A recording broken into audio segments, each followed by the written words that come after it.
Magandang araw po mga kapuntos, at sa araw na ito po meron po akong tampok na video para sa inyo at sana ay magustuhan ninyo. Kaya sa mga bago pa po sa aming channel, please po don't forget to hit the subscribe button at ang notification bell para maging notified kayo sa bawat video na ilalabas ko sa channel na ito. At bilang kahilingan po ng punto por punto team at naway maintindihan po ninyo, sana po wag nyo pong i-skip yung mga ads sa aming mga video. Sa maliit na bagay na po na yan, malaking tulong po yan sa ating programa at sa ating ministry. Sana po maunawaan po ninyo. Maraming salamat po, kaya wag na po natin patagalin. Simulan na po natin.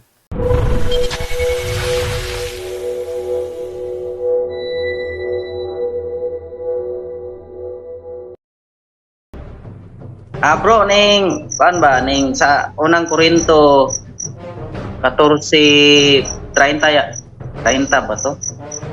Yung kuan ba ning anak dito nga kung magpatalinghog kamo sa iyang pulong ug magatuman sama sa tao nga naghimo og balay sa bato. Unsa nang bato gipasabtan dia, bro?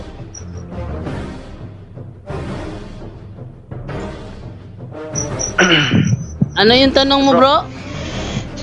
Sa unang Korinto ba 14:30 ba? Sa libog usapan, bro. Limos ko sa teksto, bro. Pero ang kuan na bro kanang nasa-isa Unang Korinto 4 Gs? unang Korinto. O unang Korinto 4:4? Unang Spiritual na ba to? Ano nakalagay doon? Ano nakalagay? nakalagay doon, bro, is kuan yung kung magpatalinghog kamo og magatuman sa akong mga sugo sama sa usa ka tawo nga naghimo og balay sa bato. Unsa nang bato dia, bro? Okay. So, wait lang ha, hanapin ko muna ha. Bisaya yun Bisaya, di ba? Oo. Sa Matthew 24 yata yan, 24-26? Ibabaw sa bato. Unang Korinto, bro, 14, 20, 28, 30. Wala sa unang Korinto na, bro. Lagi ko sa New Testament. Matthew Manguro na, Matthew 26? 6:48. Katong magpatalingog ba sa iyang mga pulong, bro, yung magatuman sama sa usa ka tawo nga naghimo og balay sa bato. Mateo 7:24-26. O Matthew 7:24-26? Ano ibig sabihin ng bato dia, bro? Ibig sabihin dyan, bro, matibay. Parang matibay ba? Matibay na foundation. Halimbawa, nagtiwala ka sa isang tao, di naman pagkakatiwalaan. Para ka lang gawa ng bahay sa ibabaw ng buhangin. Ganun ba? Matibay na pundasyon. Halimbawa, kay Kristo ka nagtiwala. Ganun ba? Basahin natin na. 6:40. Ano yan eh? Matthew 7:24 yan, ito. Sige. Kaya ang sinumang nakikinig at sumusunod sa aking mga sinasabi ay katulad ng isang matalinong lalaki na nagtayo ng kanyang bahay sa pundasyong bato. Nang umulan ng malakas at bumaha at humahampas ang malakas na hangin sa bahay, hindi ito nagiba dahil nakatayo ito sa matibay na pundasyon. Ngunit ang sinumang nakikinig sa aking mga salita pero hindi naman ito sinusunod ay parang taong hangal na nagtayo ng kanyang bahay sa buhangin. Nang umulan ng malakas at bumaha at humampas ang malakas na hangin sa bahay, nagiba ito at lubhang nawasak. Yun lang. Ano yan, bro? Parang analogy yan, bro ba? Analogy yan. Kung uunawain mo yung talata, ano yun, Brother John? 7:24? 24 hanggang 26. Sige, ito yung ating basahin sa 7:24 hanggang 26. Kasi para ka lang nito ay parang analogy ba? Sa pagkaunawa ko rito, para siyang analogy. Para madaling maunawaan yung sinasabi sa Bible. Kaya't ang bawat nakikinig at nagsasagawa ng mga salita kung ito ay maitutulad. Yan eh, parang ano, analogy.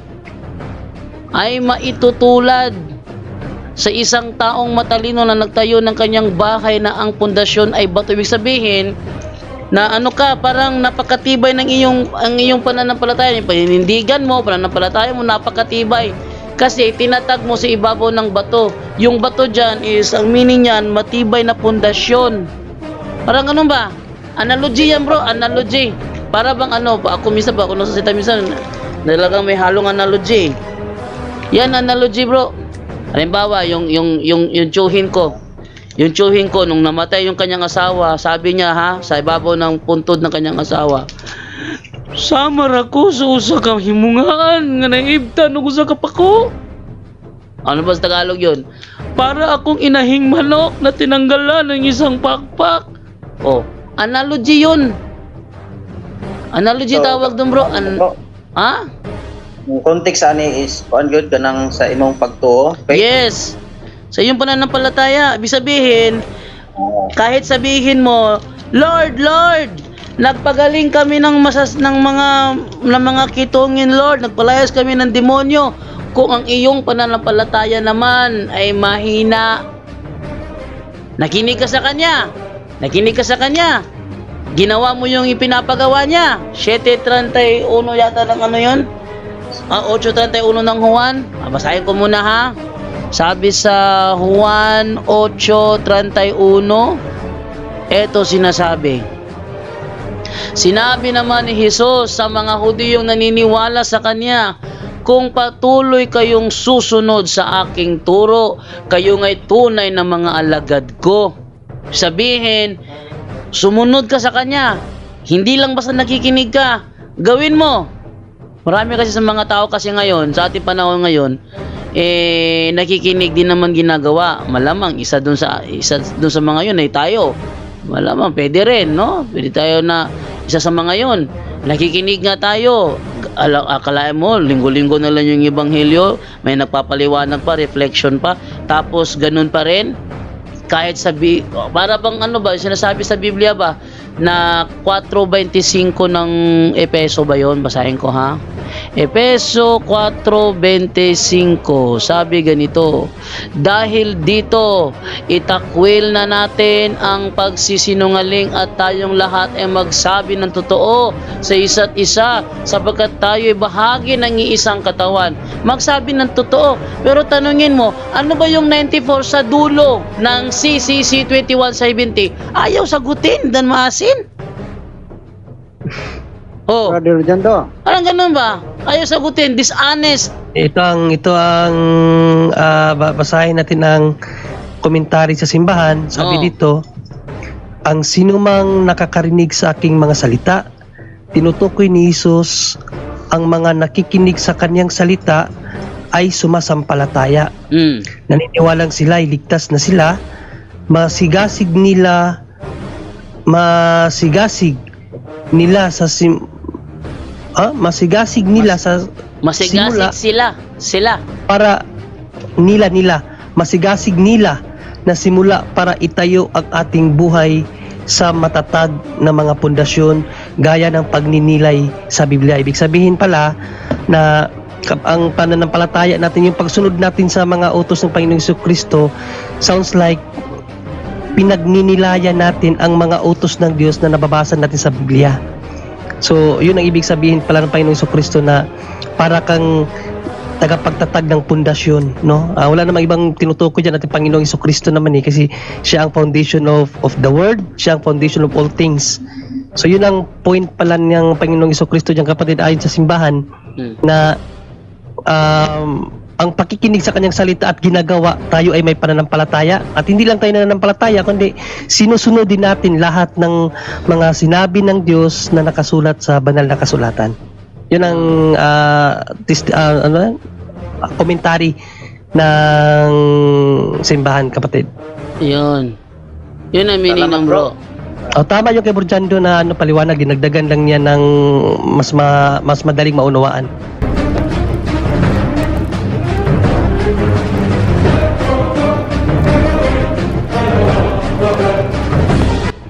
connection to sa kuan bro ba tong nagtanong ako last time kabahin sa Christian Life program. Yung team leader nila bro, sinabihan ko nga kuan, bawal talaga mag-speaking of tongue. Oh, tapos? Tapos sabi niya is ning mula daw ni kuan sila ba. Mas napa ko no slide leader, team leader gud nga ila pang istoryahan ani nga na kay wala ang po sila kabaluag. Nangutana ko ni tangutana sa nako asa po ka kuan ng nakabaluan na sa punto por punto. Ya unsa nang punto por punto Katolik pa na siya? Ako kina siya, yes, Katolik na siya. Si Father Darwin ang kuan na siya, spiritual director. Ako silang gina nga kuan mo nang sa punto por punto kay dagan gyud di ako sige pangutana. Muna to bro na kung ako silang gistoryahan bro, pero nagpatuloy gyapon sila, nagkasala ba sila bro? Kung di sila mo stop sa speaking of tongue. Mas maganda dyan, Brother Angel. Nagkasala ba Brother Angel? Kasi, you know na. Brother Angel! Santos! Anong pinag-uusapan niyo para kayo lang nakakaintindi? Yung kasamahan niya, kaya nga ikaw tinawag ko, alam ko hindi ka nakakaintindi. Yung Parang, ano, yung kasama niya sa... Anong nangyayari? Oh, yung kasama niya sa... ang sarap Anong nangyari? ang sarap pakinggan, no? Seryoso masyado, tapos ang unang hirit is anong nangyari. Tapos tinawag pa ako. Sinadya ko yun kasi alam ko hindi mo naintindihan. Ang sabi niya, Brother Angel, is yung kanyang grupo na sinalihan, lagi nag-speaking in tongues. Ngayon, No. sinabi niya na mali yung ginagawa ninyo. Sabi naman niya, saan mo nakuha yan? Sabi niya, sa punto por punto. Bakit? Catholic program ba yan? Sabi niya, nood ka na punto sa YouTube. Yan nga, minsan naisip ko, mas maganda talaga ating pasukin yung mga radyo, no? And then, sabi naman niya, wala naman sinasabi yung ating leader eh. Ang tanong, nagkakasala ba daw sila kung patuloy silang magsasagawa ng speaking of tongues? Alam naman natin na sinasadya lang. Yun ang okay. Yung sinasabi mo siguro, usually yan, ang tawag dyan sa, ulitin natin, no? Ang tawag ng Vatican dyan, CCR, anong CCR? Catholic Charismatic Renewal, which is since 1960s, no? Tinanggap yan ng apat na pope, yung Catholic Charismatic. Kaya laganap yan sa buong mundo. Yun nga lang, yung kagaya na pinaliliwanag po natin dito. Even Father Darwin, di ba, nag-invite siya ng mga charismatic noon dyan sa, Bible, ano ba yun? Yun, yung mga ginagawa nilang once a month ni Father Darwin. So, nag-invite din siya, no, ng mga charismatic. So, ngayon, tinanong ko rin si Father Darwin tungkol doon, okay lang ba sa kanya yung mga sabi niya, ganun din. So ngayon natututo na yung charismatic kasi pagdating sa charismatic bro, ang nangyayari kasi dyan, ang nagiging founder niyan or leader niyan, laiko lang din. Ang nangyayari sa laiko, yun na nga, minsan nagtuturo na outside the Catholic teachings, which is pinag-aralan ko mabuti yan mismo si Pope Francis is a charismatic pope. Before pa lang, cardinal pa lang yan, nag-aano na din yan ng mga charismatic. Pero lagi niya paalala sa mga tao dahil nga napakarami na ng mga charismatic na naggumagawa na sariling batas. So, isa yan, no? Yung isa yan sa speaking of tongue. Dapat tayo mag-speaking of tongue, mag-aral tayo. Well, that's against the Catholic Church. Ngayon, may mga hindi naman na pinag-aaralan, no? Hindi pinag-aaralan ang speaking of tongue. Like kami, galing ako sa charismatic talaga, no? Hindi naman, walang ganun. Talaga sinasabi sa amin yung confession, talaga may misa, kompleto siya. Tapos ang charismatic kasi biblically kailangan mag-worship tayo, Bible study, magturuan ng salita ng Diyos. Nasa Biblia talaga yan, Bible study, no? Pero pag hinaluan mo na ng iba bro, delikado na yon. Ngayon, mayroon naman may mga charismatic na nagtuturo. Sabi nga ng isang exorcist priest, mayroong isang grupo na ang pari pa tinuturuan na mag speaking of tongue yung mga miyembro niya sa charismatic. Ngayon, ang tanong, nagkakasala ka ba dyan? Kung si Father ang nagsabi no, well, hindi authority siya, pero kagaya na sabi natin, no, wala tayong mababasa sa Catholic teachings na turuan ng mga taong mag-speaking of tongues, no? At ang nangyayari pa diyan, sa mga naririnig natin, no, sa kay Brother Wendell, yung mga nagkakarismatic, pagka nag-aano sila ng mga ganyan, nagtuturo kasi nasalihan ko, hindi nagtuturo, pero may nag-speaking of tongues, ha? So ayoko yung i-judge yun kung sa demonyo yun o sa Diyos talagang yung isa ko ang kilala doon, nanginginig talagang ang tagal pag nag-speaking yun, dire-diretso yun, ha? Hindi daw niya makontrol, hindi niya alam. Pero hindi nagtuturo sa amin doon, sa charismatic, pero may iilan na bigla silang nanginginig bigla, no? So ayaw natin i-judge yun. Now, yung nagtuturo na ganon, that's against the Catholic Church. Ayaw naman na kung magtuturo ka. Pero yung mismong charismatic na biglaan naggaganon, ayaw ko i-judge yun kasi even the exorcist, hindi, delikado lang yun pag nagtuturo ka kasi pwedeng gamitin yon ng fallen angels. Kaya nga, ang dami sa charismatic dahil gusto nila parang magkaroon ng superpower kung ano-ano nga ginagawa hanggang sa sinasaniban na sila. And that's exactly yung punto ng punto por punto ngayon at ng mga exorcist priests, no? Mga experts sa spiritual phenomenon. Pinag-iingat tayo sa ganun kasi nga Lumen Gentium 12 ba yon? Na huwag tayong humingi masyado ng sobra-sobra kapangyarihan galing sa banal na espiritu dahil bawal yon, dahil pwedeng gamitin yon na bad spirit, kaya ang dami sinasaniban. Mangyayari later yung Hindi leader mo sa Lumen Gentium 12 bawal hingin sa Espiritu Santo ang mga special graces. special graces. Yang speaking of tongue kasi special grace yan. At dun- Hindi yan pinapahintulutan ng simbahan na hingin basta-basta. Iyon ang kasi nangyayari, bro. Ang delikado dyan is ginagamit yan ng fallen angels. Kaya makita mo yung mga maraming nasasaniban dyan sa loob ng charismatic. Kaya nga sabi nga ni isang exorcist priest, yun ang mahirap tanggalin sa charismatic na sinaniban. Ngayon, meron din naman biglang sasabihin sinasabihin ako ng Mama Mary, ng Santo Niño. Doon nagiging delikado, kapatid. Pero yung Bible study, worshiping, ang simbahan, tanggap ang Catholic Charismatic Renewal. Huwag yung mga kung ano-anong tinuturo. Mayroon pa nun, Lord's Day daw, tapos may mga breaking of the bread, ginagawa nila. Sa amin dati, ginagawa yun. Napagalitan yata, ang dami nun, ilang libo-libo lagi, tuwing linggo. Napagalitan yata ng spiritual advisor si Bishop Bacani. Tinanggal yon, yung breaking of the bread. Tinapay talaga, pinagpipira-pirasong tinapay na totoong tinapay. Tapos pinagbibigay sa lahat ng mga miyembro. Tinanggal yon. So, bakit? Kasi against the Catholic Church yun. Ang magbe-breaking of the bread lang, pari lang. So yun ang problema doon. But Catholic Charismatic Renewal, kapatid, hindi yun masama. As long as it's just prayer and worship and Bible study, dapat hanggang doon na lang tayo. Ngayon, may nag-speaking of tongue. As long as hindi ka tinuturuan, hindi ka naman nag-speaking of tongue, wala namang Bro Angel. problema yung kapatid. Yes, bro.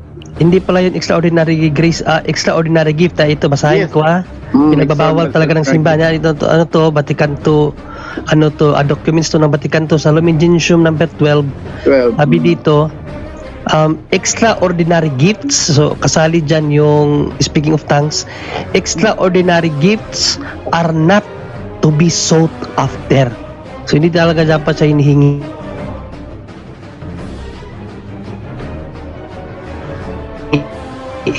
Yan ang sabi ng Lumen Gentium. Yung klase ng mga gift kasi extraordinary. Ngayon, yan yan. yung sinasabi mo ngayon, bro, Roel, ibigay mo yan, Lumen Gentium chapter, Lumen Gentium 12, kamo, basahin mo, turo na simbahan. So yun, bawal kasi yan, kamo, kasi hahanapan ka niyan. Kaya sa punto por punto, ang labanan lagi dito, batayan. Kaya hindi tayo maano ng ibang sekta eh. Ang labanan dito, puro batayan. At pag may nagtatanong dito, sinisiguro natin may batayan, no? So hindi man sa Catholic, hindi man sa canon law, Lumen Gentium, General Instructions of the Roman Missals, Catechism of the Catholic Church, ang dami, Vatican.vh, mga ecclesiastical letter. May batayan tayo lagi dito. So pag tinanong ka at least, sabihin mo sa kanila, eto po, Lumen Gentium, kasi po extraordinary gift yan. So bawal po na simbahan. Pag tinanong ka, saan mo mababasa? Lista mo ngayon, Lumen Gentium 12, kapatid. Yun po, kapatid. Kung sa spelling bro, kung sa spelling sa Lumen Gentium. Elio? Bigay mo nga, bro. Lumen. Elio. Sa bro ha? Lumen, ano yan eh, Light of the Gentiles sa English yan eh. Elio M. Liwanag ng mga hintil sa Tagalog. Elio M bro. Lumen. Tapos, saglit lang eh. GEN Gen. TIUM. Lumen Gentium. TI. UM. Ayun. Im tuloy im. UM. Sorry. Lumen. UM. Okay Yeah. bro, noted bro. So, kung patuloy pa rin sila, so, pero hindi sila Aba, alisan mo na yan kung ayaw makinig. Sabi nga ni San Pablo eh, kapag ayaw makipag-ayos, isumbong mo sa iglesia. Ayaw pa rin makipag-ayos sa iglesia, isipin mo siyang hintil. okay.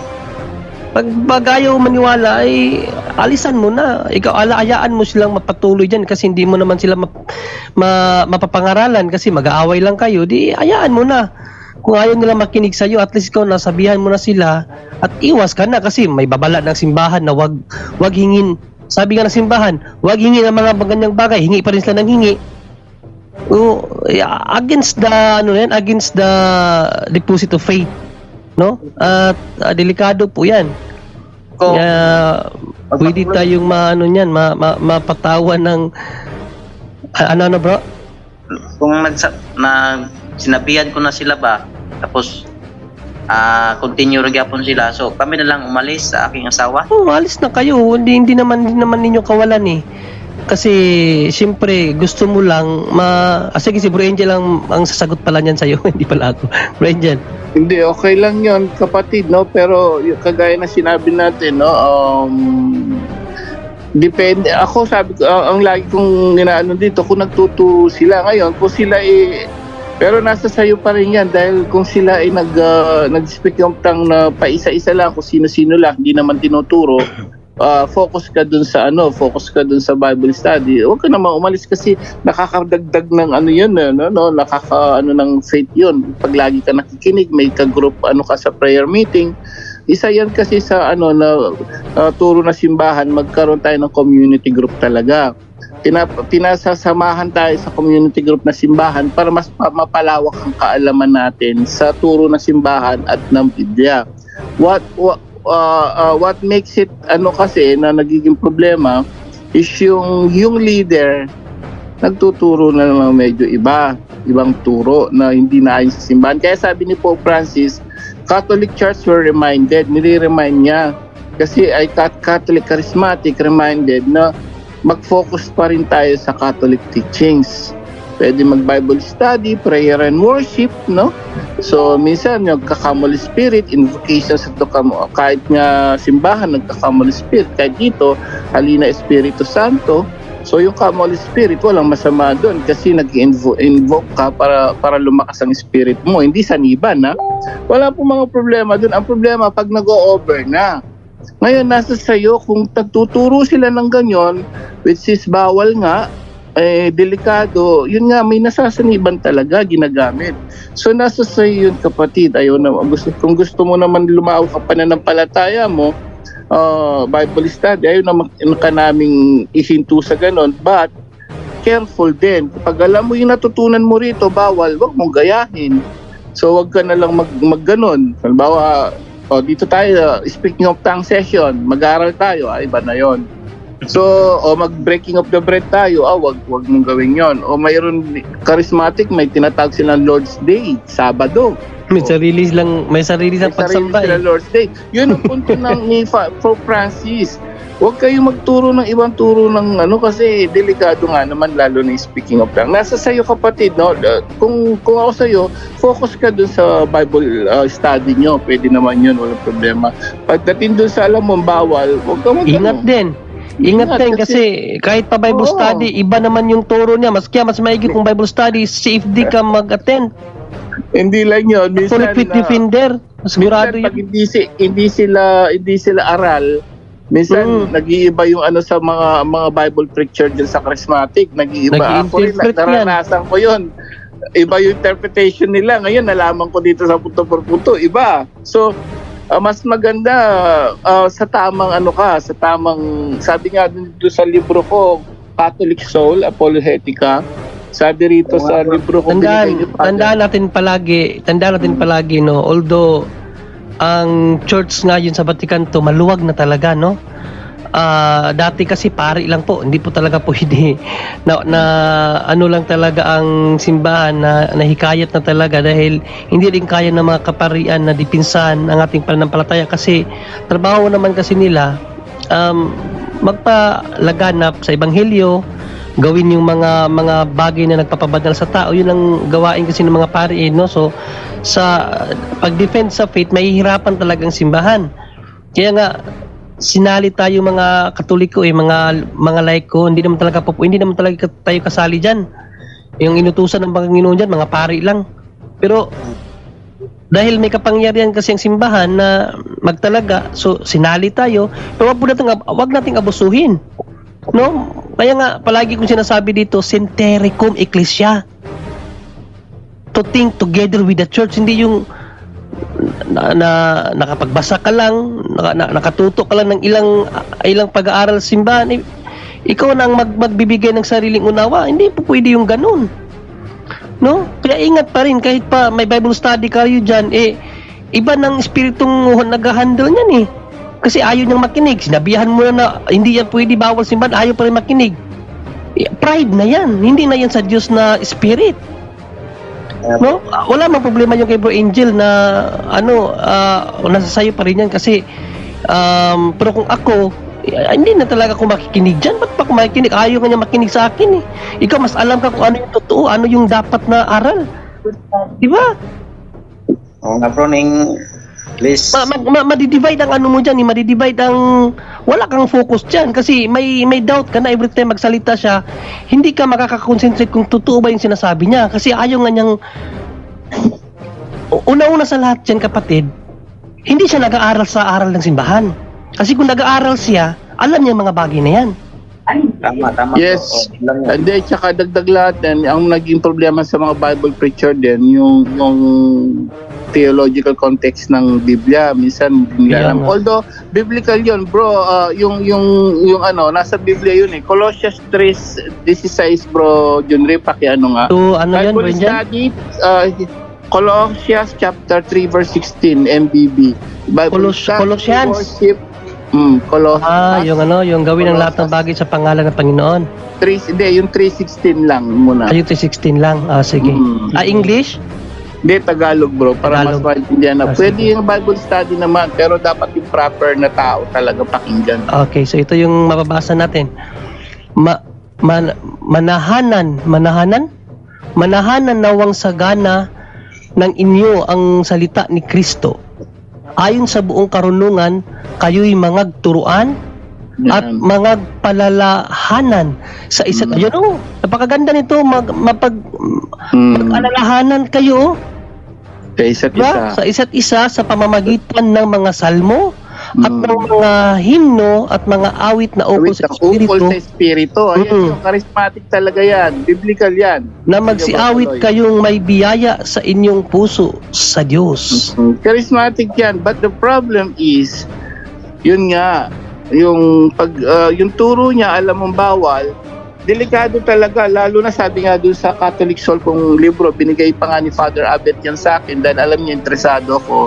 Bigay lang kay Father Abet yan, yung mismong parish priest namin nung lay minister ako. Bigay yan sa akin dahil ako ngayon. Ang sabi niya, ang sabi dito, make sure yung Bible study nyo, yung mismo nagtuturo ay dapat aral sa theology. Correct. Yun Turo na talaga. simbahan. Mm-mm. Proper theology, yung mismong ano nyo nagtuturo. Yun ang nagiging problema minsan. Kaya actually, this is more than enough yung punto por punto eh. So, nandyan yung kaparian natin, spiritual warfare, at nandyan yung mga turo ng mga CFD. Maano natin yan, dito pala sa punto por punto, bro. Sobra-sobra ng magagandang theological context sa tamang proper interpretation, bro eh. So kung okay lang naman yan, tandagdag ano yung charismatic mo, ayan, biblical, Colossians 3:16, magsiawit kayo, mag-aralan kayo, but may danger kung ang nagtuturo ay hindi aral, bro. Yun ang medyo delikado. So nasa sayo pa rin yan, kapatid. Salamat, Advice. bro.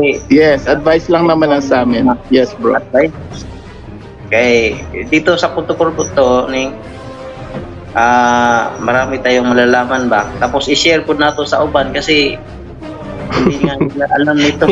Punto. Tagalog tapos sabay Bisaya, ano? Anong daw, uban? Share sa uban. Maraming Sige. salamat sa inyong lahat dyan sa punto por punto. Marunong ka naman pala mag-Tagalog eh. Maligayang Pasko sa lahat. Wala pa. Wala pa nga advance ko. Grabe, advance masyado eh. God bless, God Marunong. bless. Nagtatagalog ka pala, bro eh. Oo nga.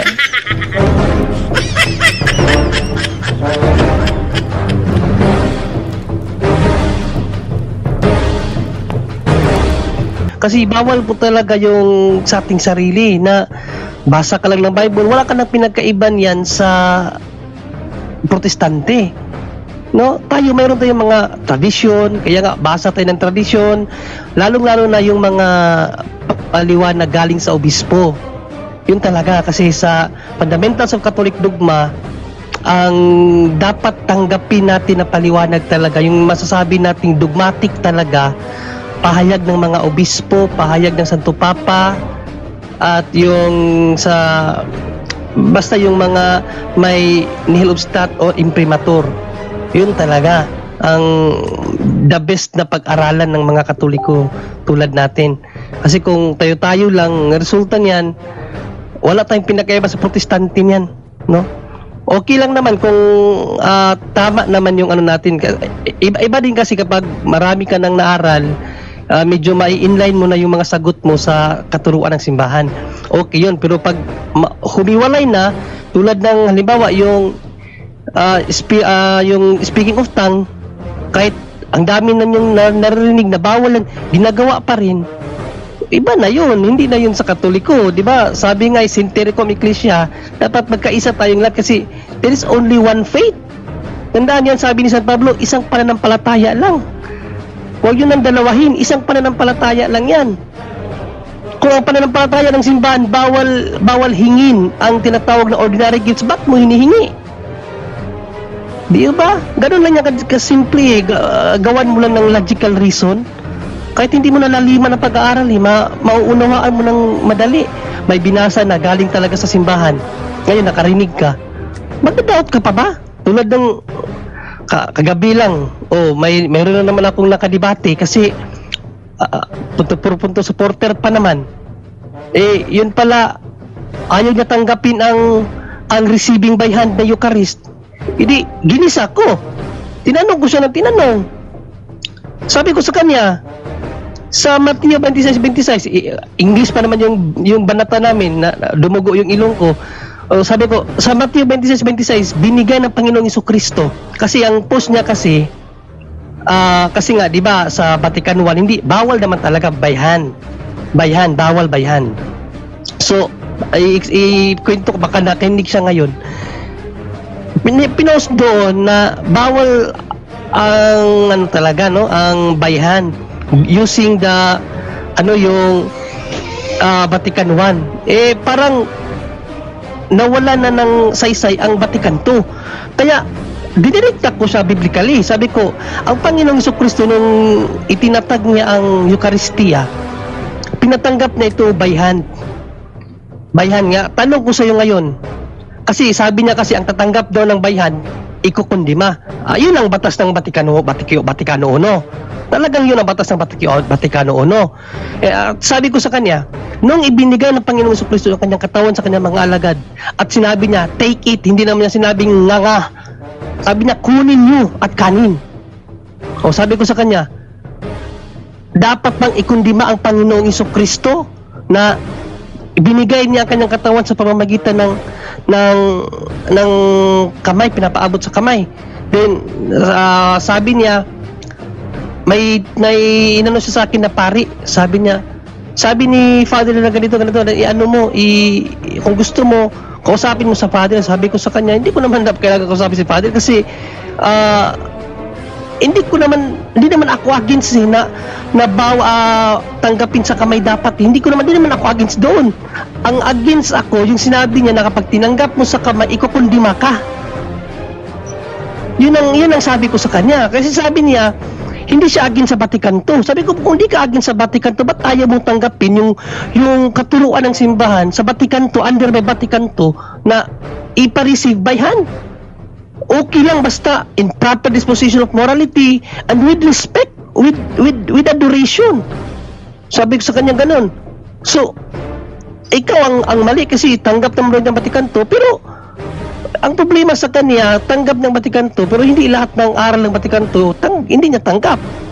So, kasalanan yun. Schism yun. Sabi, di ba, pinag-aralan na natin yan dito nung ako nag-topic, tinapik ko yan, yung sin against Catholic faith. Ano ang isang kasalanan doon? Yung heresy. Ano yung isa sa heresy?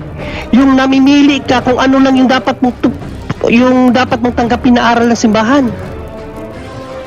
Heresy yun, di ba? Dalawa yung heresy. Material heresy at basta dalawa uri ang heresy Yung isa yung hindi mo alam, pero yung isa alam mo, sinusunod mo pa rin o ginagawa mo. So material heresy yun. So, mas ikukundima ka, sister, kung nakikinig ka ngayon, mas ikukundima ka ng simbahan kung namimili ka ng aral. No? Kasi sa Vatican II, pinapatanggap na by hand, okay na. Basta in proper disposition of morality, and din yung pagtanggap mo, hindi yung basta lang tanggap ng parang wala kang paniniwala at pananampalataya. No? So again hindi kami against na yung receiving by hand, yun talaga ang law natin sa Vatican I, at hanggang ngayon receiving by tongue, hanggang ngayon pwede talaga yun. At andun talaga ang aral sa Vatican I na dahil nga banal ang ating Panginoong Jesucristo, no? Kaya kailangan pare direkta sa dila, kasi nga yung kamay natin ay makasalanan alam natin ang ang theology ng Vatican I, pero wala po tayo sa lugar, kapatid or sister, no, na pangunahan ng simbahan. Although may naririnig kang mga pari, no, na nagsasabing mali yan, pero kanino ka ba maniniwala? Di ba? Maniwala tayo sa simbahan mismo, hindi po sa mga pari lang na basta ordinaryong pari na ayaw sumunod sa Vatican II law. So delikado po yan, mga kapuntos, no, mga kapatid, mga kaabag. Dapat po tayo makinig sa mahisteryo, no. Wala ho ibang ibinigay ang Diyos sa atin kundi ang magisterium, tagapagturo sa atin. Kung palagi ko yung ibabalik-balik dito kasi wala talaga, ang dami talagang sumisimplang sa paniniwala at pananampalataya natin. No, ang dami talagang sumusunod pa sa mga sismatikong Katoliko. Yung ayaw sumunod sa Vaticano II, ang dami na, dumadami na sila. Ang daming mga kapuntos din natin dito, no? So sana magkaisa tayong lahat, mga kapuntos, na sumunod sa kung ano man yung aral ng Vaticano II, no? So yun lang, nadagdagan ko tuloy po dyan kasi kagabi mayroon na naman tayong katalkayan about niya, tas ang masakit kasi kapuntos natin, no? Then nag-post siya ng mga ganun ba, magkukos ng division yun. Sabi pa naman sa Bible, layuan nyo yung mga taong nagkukos ng division. No? Galatia 5, layuan ang mga cause of division. Then Judas 1:18-19, layuan pa rin ang mga nagkukos ng division. Hindi kayo nakikipagkaisa sa simbahan niya, nagkukos kayo ng division eh. No? Sorry kung against ako sa mga ano nyo, no? Yung mga idea nyo ba, yung mga natutunan nyo dahil sa narinig nyo sa iba, against ako kasi kailangan talagang yan, kailangan talagang tawag dyan, kailangan talaga natin yang itama. Kasi isa lang ang ating pananampalataya ay hindi po dalawa. No? So sana magkaisa po tayong lahat at naway mabalik na sa tama ang inyong pananampalataya. No? Meron po tayong simbahan, ating simbahan, buhay po yan, nagpapatuloy po yan at hindi po yan kailanman magkakamali sa pagtuturo. So yun lang, Bojando. Okay, Romel, okay na ba yon? Hello bro, okay na bro. Vivat Jesus bro, Vivat Jesus. Ay, may tanong pala dito, Bojando. Natuloy, di ko tuloy na ano.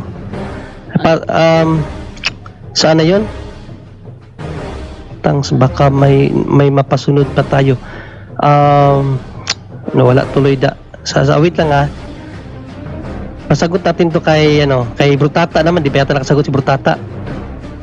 Asko lang kung asawa saan ba yun? Bakit? Ito galing kay kapatid na Red Baron Bro John Ray, bakit daw kay Mama Mary tayo manalangin? Tao lang daw siya, hindi niya kayang pakinggan ng sabay-sabay ang panalangin natin sa kanya, kaya di daw dapat kay Mama Mary kundi diretso sa Diyos. Bro ta?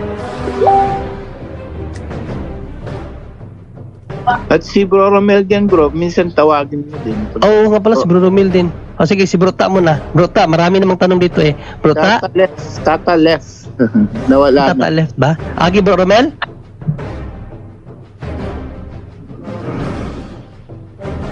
Bro Mel? Tulog na yan. Ay, wala rin pala si Bro Romel, no? Sige, ako na lang, kapatid, no? Okay, bakit tayo kay Mother Mary manalangin?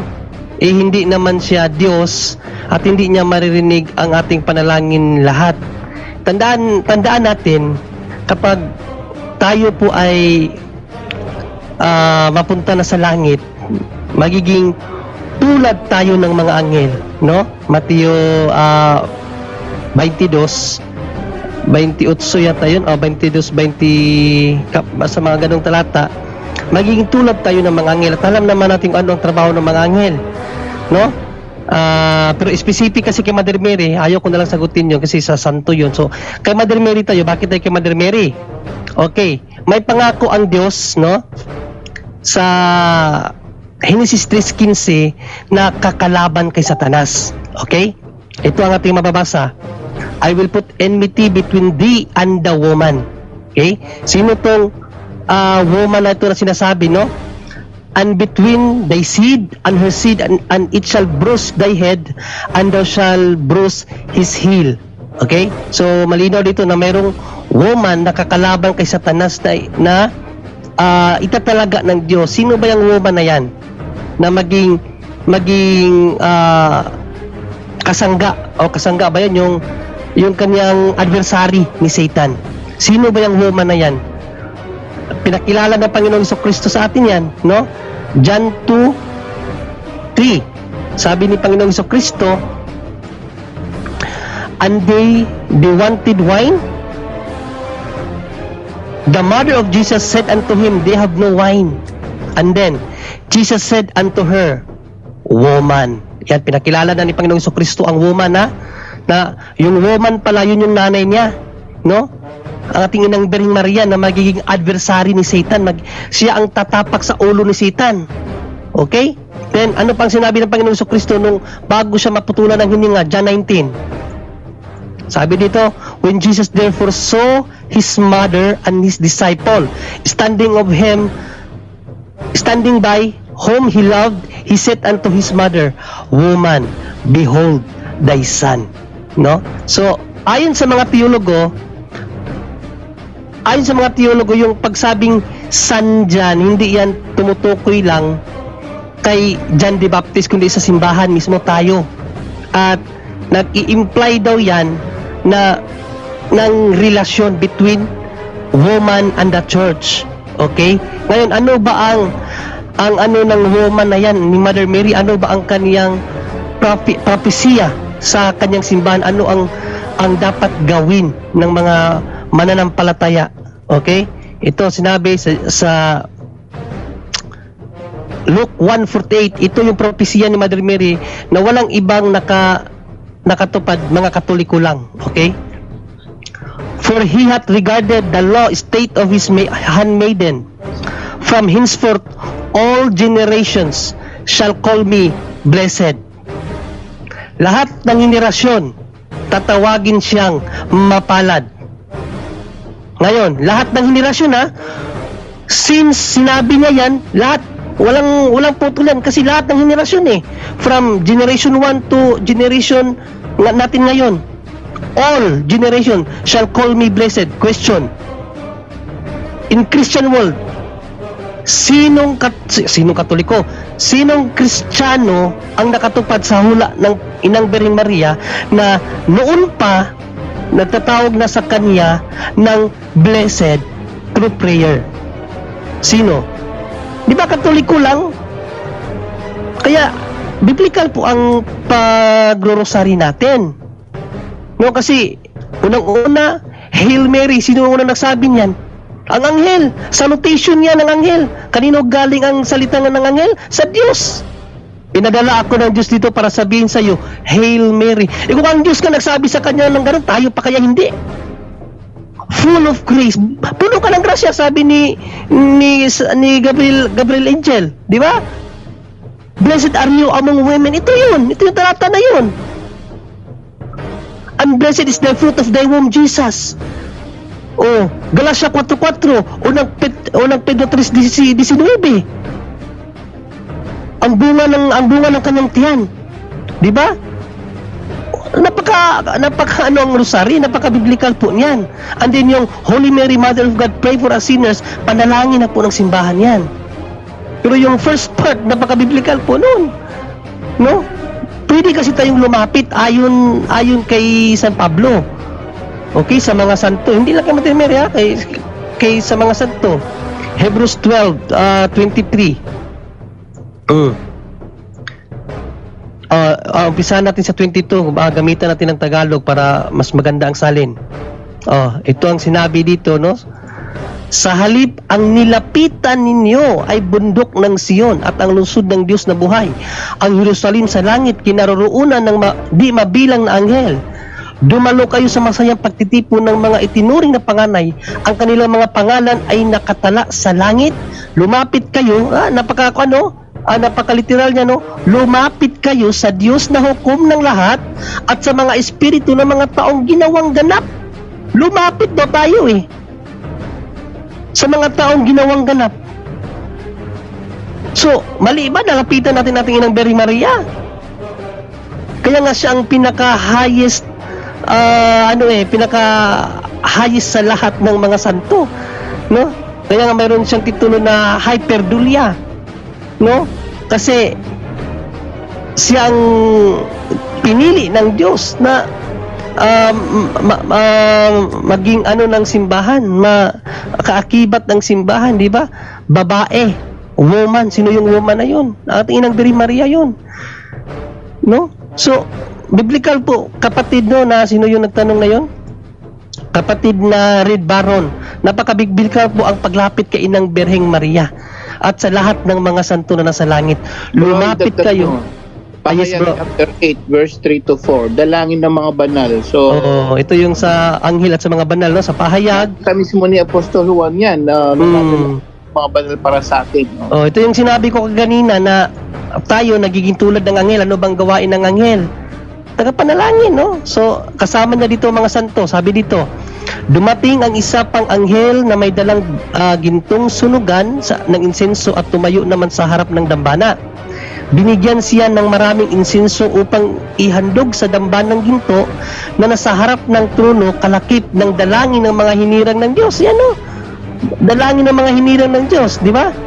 And then, mula sa kamay, kaya nga mula sa kamay ng anghel ay unti-unting tumaas sa harapan ng Diyos ang usok ng insenso kalakip ng dalangin ng mga hiniran. Ay ano kalakip ng dalangin ng mga hinirang ng Diyos? Nasa langit na yan, Kamo. Nakita ni Apostol Juan yan. Kaya napaka-biblical, kapatid, no? Nag-specific kasi ako, bro, dyan sa tanong niya kay Mother Mary lang. Kaya, kaya napaka-biblical ang paglapit natin kay Inang Bering Maria. Unang-una, siya ang pinili ng Diyos na maging adversary ni Satan. Siya nga ang tatapak ng ulo ni Satan. Kaya nga tayo lumalapit sa kanya Kasi tayong mga tao ang punteriya ni Satan. Si Mother Mary naman ang magpoprotekta sa atin. No? So, yun lang ang ating ikasagot, Bro Jando, sa magandang tanong ng ating kapatid, Bro Jando.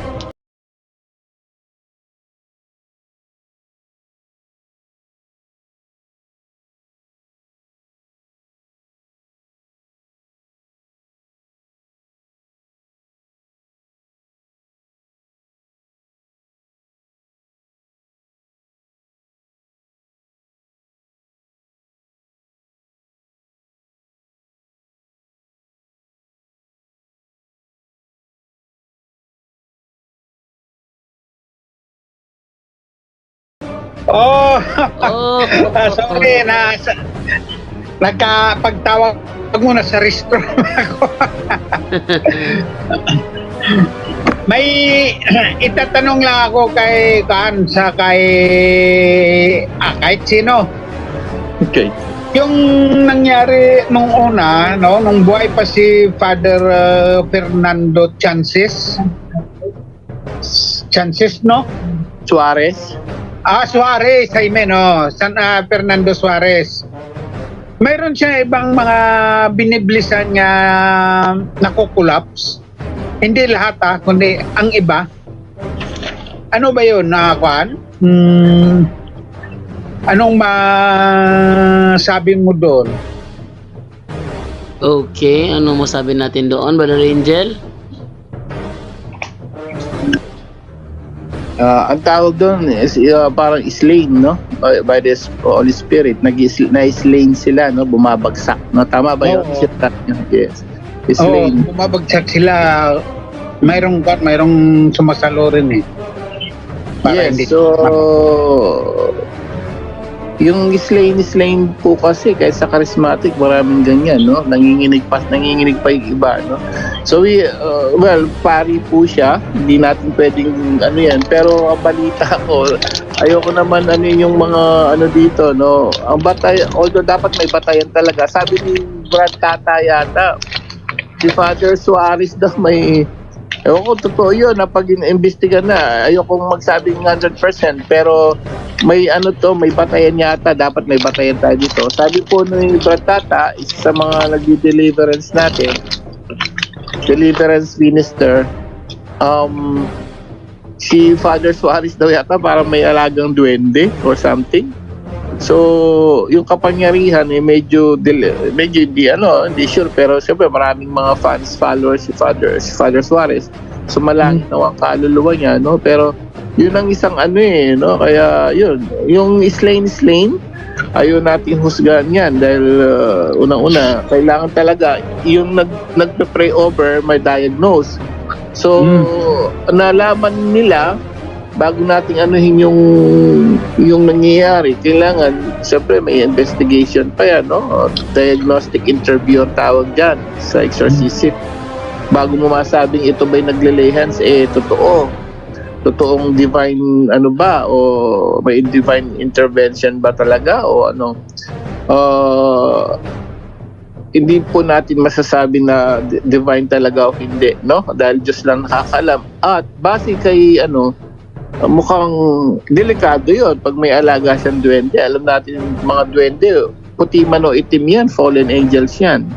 mga evil spirit yan. So, ayun na, baka yung mga nakikinig, gumaling sila kay Father Suarez. Hindi po kami nag-aano rito, no? Hindi po kami nag-iimbento. So may mga batayan yung mga deliverance minister natin, according to them, babalikan na lang namin kayo kung kailan natin iaan yung batayan.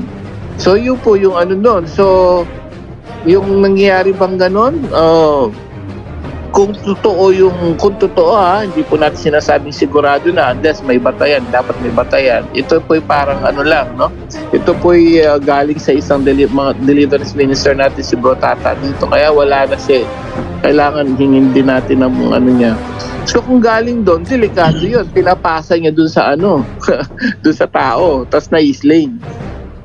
Kung galing sa duwende yun, medyo hindi niya alam walking possessed pala si Father, o hindi natin alam kung kapangyarihan galing sa kalaban. So we cannot just, but because of yung mga deliverance minister nagsasabi niyan, delikado siya. May possibility galing nga sa ano yan, no, sa kalaban, but we cannot say 100% dahil maraming pinagaling si Father Suarez po, no. So yun po yung maisasagot natin. We cannot say 100% because according to this mga experts natin dito, mga deliverance minister, hindi naman exorcist, no. Of course yung mga basis nila, batayan nila galing sa mga exorcist priest din. So yun daw po nalaman nila kay Father Suarez, may alaga siya. So there's something, kaya na-slain yun. So ito po ano pa lang, no. It's just haka-haka muna for a while, but later on po bibigyan natin yung tamang batayan kay Brad Tata. Kaya lang wala po siya ngayon. So yun po ang sagot natin, no. Hindi natin pwedeng sabihin kanino talaga yung kapangyarihan niya sa evil ba o sa Diyos talaga, no. Hindi po natin pwedeng sabihin later po unless there is evidence po, kapatid. Okay, walang problema. Itanong ka lang either kay Brother Windel o kay Brad Tata. Yes, later, next time. Magandang tanong po. Ibalik nyo po yan sa susunod pagdating nila dito dahil spiritual ano yan, no? Every night kuha naman ako na pumapasok naman ako every night sa punto por punto. Dumating na po yata si Bro Wendell, so hopefully bukas makapasok siya. Magandang tanong yan kasi marami naniniwala kay Father Suarez, no? So at least sila, baka may masabi silang batayan talaga. We cannot say kasi dito 100% unless ako, lagi ko sinasabi, sisiguraduhin ko yan pag may batayan tayo. Pero later on nila po kay Bro Wendell po o kay Bro Tata. Okay. Thank you, Bro Wendell. Bro Wendell, Bro Wendell, thank you. Salamat po sa Diyos.